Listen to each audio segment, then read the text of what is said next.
Hey guys, today we're going to do streusel for the tops of muffins, and then we're going to actually do the muffins.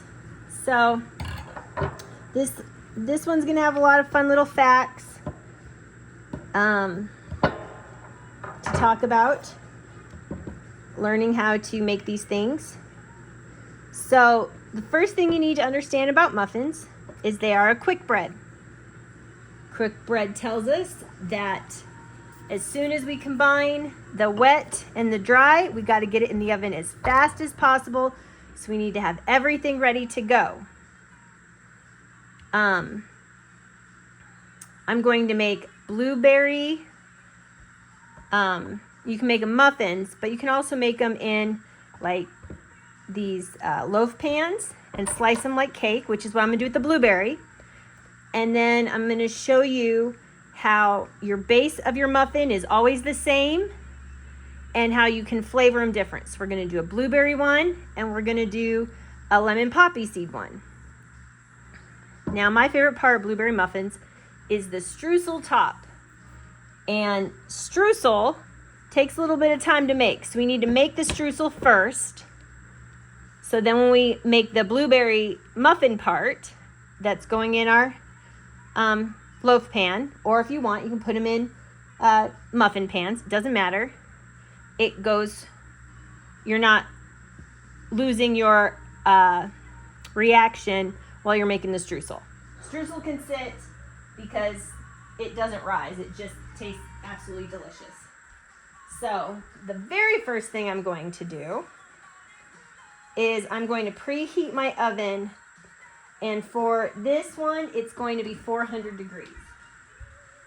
So get your oven preheating at 400 degrees. And make sure I got all my pans out before I put my skillet. All right. Now the next thing I'm going to do is make my streusel. Now, I'm going to double up this recipe because there's nothing worse than making your muffins or making your loaf and you look and you're like, oh, that's not a lot of streusel. Streusel is the best part, I think. So streusel is real easy. All it is butter, sugar, and flour.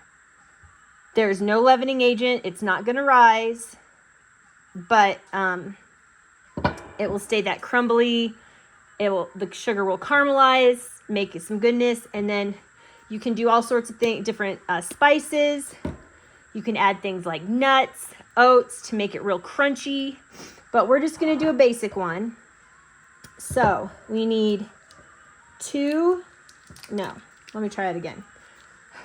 We need a half cup of very cold butter.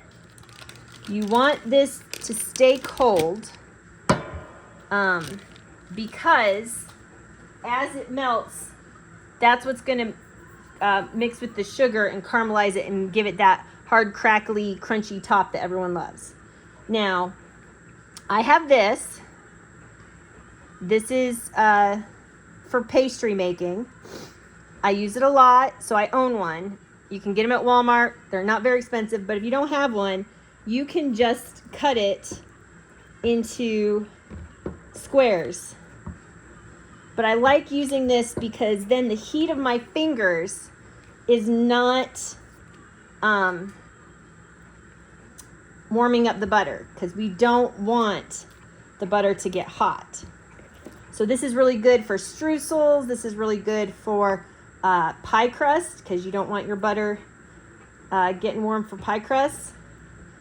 These right here, they're kind of like dull knives. You want to be careful.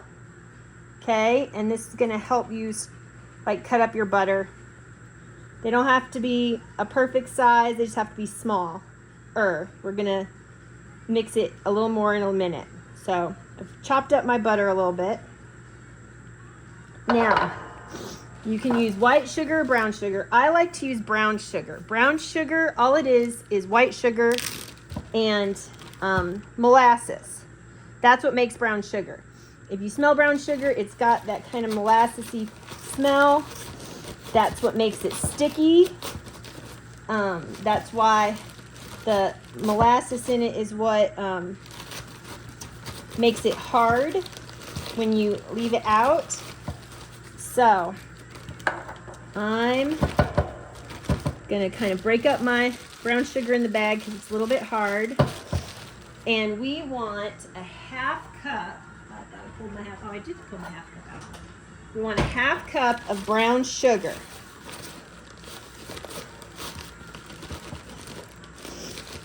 Okay.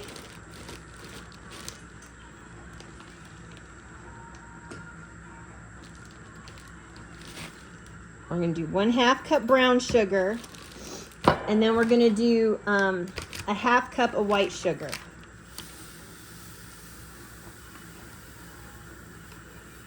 Okay?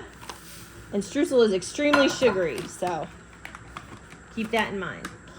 Okay, so there's that. Now I'm going to do 2/3 cup of flour. And even though this doesn't really bake, the flour keeps it from just turning into caramel. Because butter and sugar make caramel. So the flour kind of makes it so it stays that grainy, crumbly top you like. You can do flour. If you don't want to do flour, you can do oats. I have whole oats right here. Somewhere. Well, y'all know what oats look like. We could do oats. You can crush up nuts. You do nuts instead of the flour. Something that kind of gives it a little more substance than just the butter and sugar, so when it cooks, it doesn't turn into just hard caramel. That's what the purpose of that is.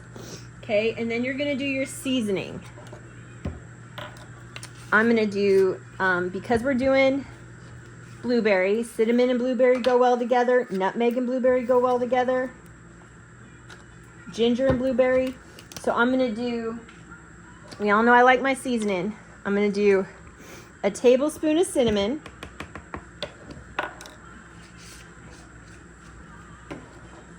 and then I'm gonna do, oh, goodness gracious, 1/2 tablespoon of nutmeg.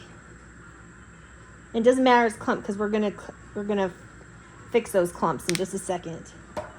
And a 1/2 tablespoon of ginger, about.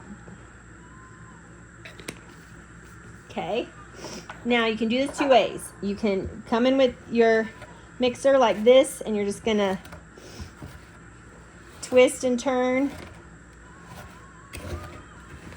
And it doesn't form a dough. You don't want it to form a dough. You want it to stay kind of crumbly.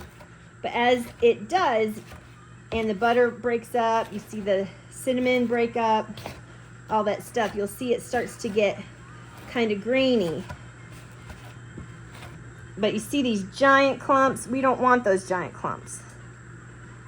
So I like to do this part more by hand. And you're gonna take these little pieces of butter and smush them together.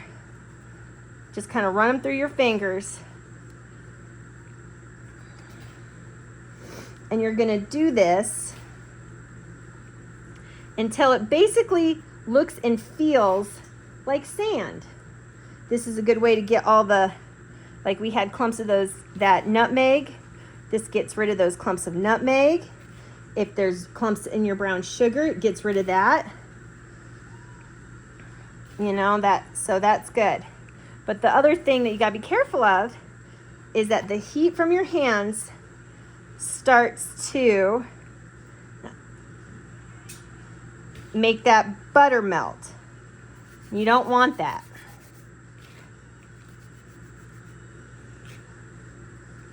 So if your butter starts to feel really, really soft, which it's starting to do now, and it's not all mixed, we still see pretty big pieces of butter, what we're gonna do is we're gonna put it in the fridge See how it's starting to kind of make a dough? That is not what we want.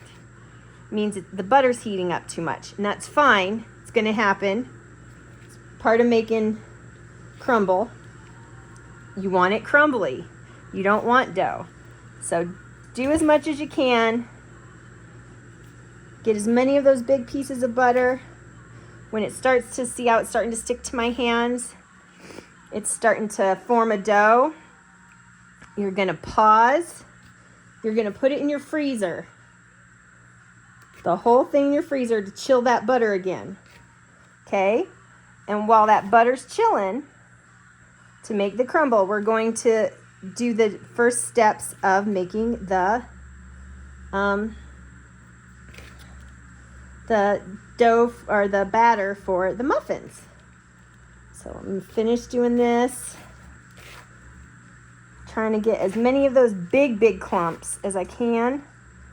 And you might find like some of that's brown sugar. It's too hard. It's not going to crumble. You can pull that out.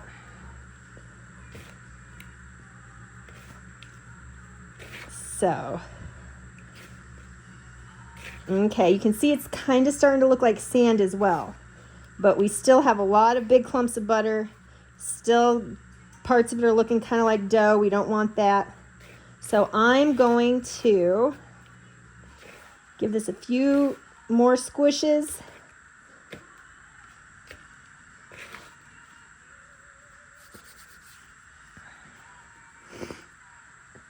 See, it's sticking to my hands. It's wet. That's not what we want. So we're going to put this in the freezer. Throw it in your freezer. Do a quick rinse of your hands.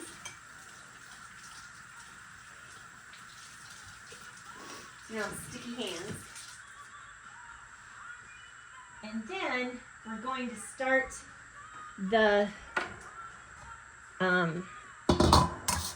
getting this prepared for the batter. So, just like all quick breads, you're going to have a bowl for dry, a bowl for wet, and you'll combine them when you're ready. So we'll do the dry first. So we're going to do 1.5 cup of flour.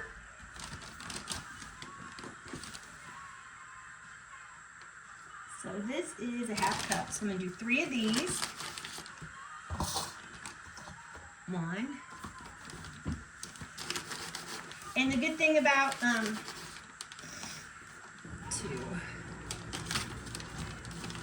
If you want to use a different flour, if you want to use almond flour, that will work just as well. You can use cornbread, cornmeal, I should say. That'll work just as well. This isn't too picky on the flour you use. So we're going to do 3/4 cups of white sugar or granulated sugar.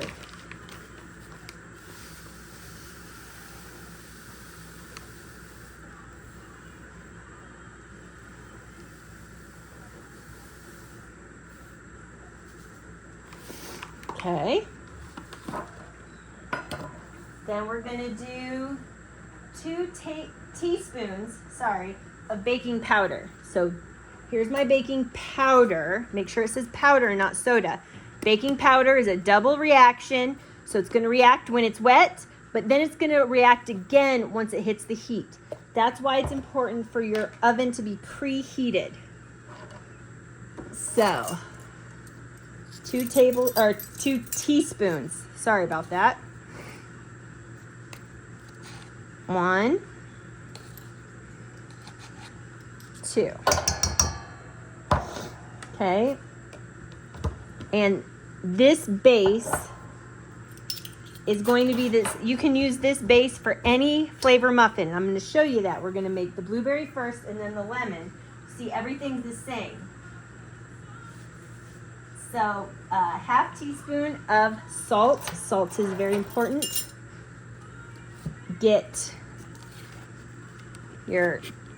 Don't get the fancy salts. Get these Just your regular iodine salt. You know, that's what dissolves best. That's why we use it in baking. We're gonna do a 1/3 cup butter, and we want the butter melted. So you just get your hard stick.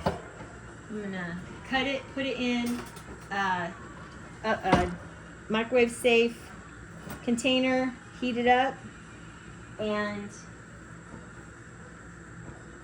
let it melt.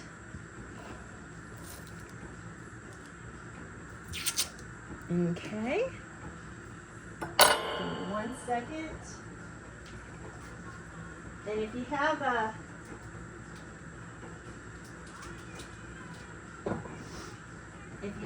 one of these glass ones, this is great to melt butter in. It's microwave safe, and then it just pours on out. So I'm gonna put this in for 30 seconds. We'll see where it's at. Okay. So while that butter's getting going, I'm gonna just give this all a whisk to mix it all together. And there's no wet ingredients yet. Okay. Gonna give this a good whisk. And we're gonna set this kind of to the side while we do our wet, which starts with the butter. So here's my butter.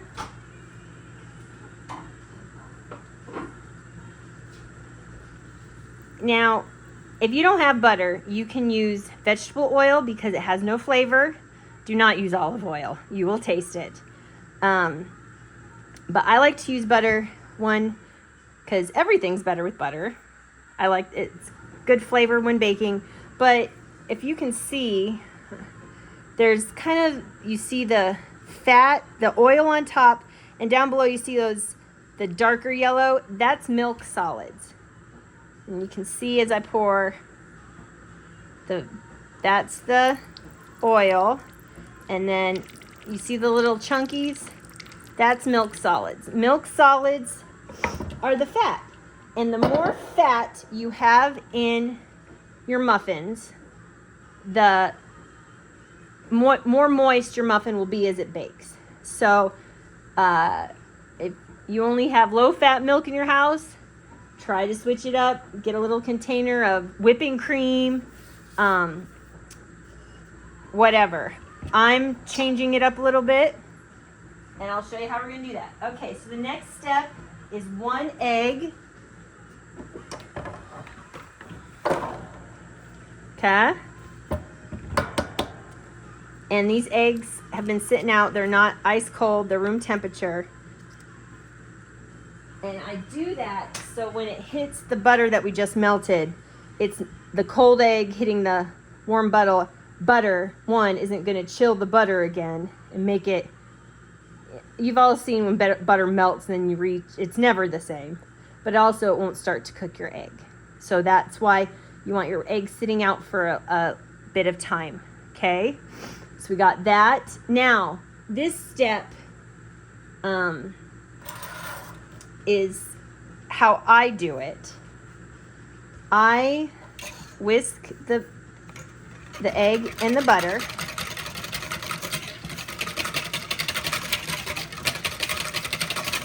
Okay, because remember with quick breads, the less you mix in with your leavening agent, the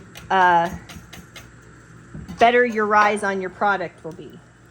Now, a lot of recipes will say use milk in these. I like to use a lot of times when I see milk in a recipe, I like to substitute it for sour cream.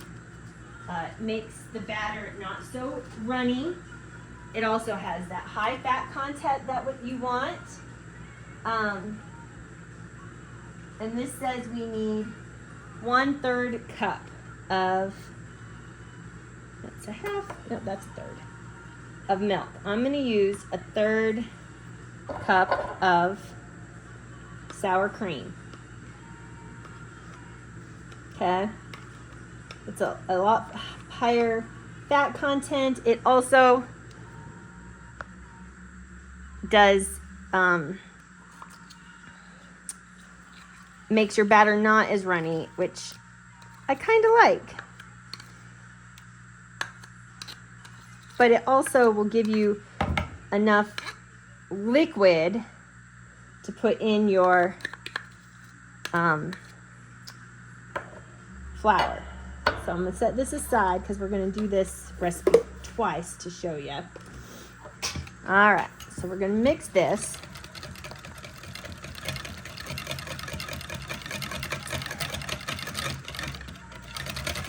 And with the butter, you can see that the sour cream then gets very liquidy.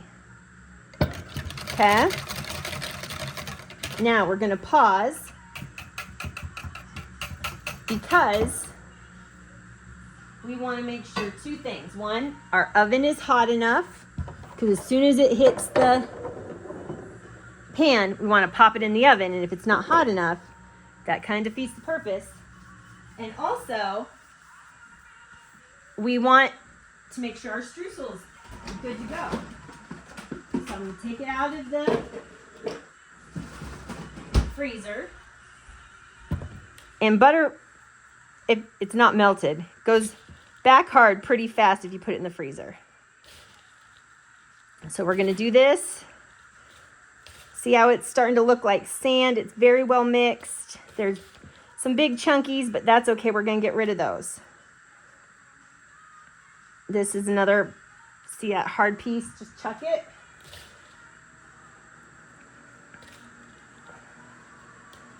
So we might need to put it in the freezer one more time because we want it to be ready to go. You can add nuts, like I said. Make sure they're not big, that you've crushed them real well. You can pecans, pistachios, walnuts. You can do oats. Oats are real cheap that you can do to add to your granola, or not your granola, to your crumble. But this gives it another texture and another flavor because of all your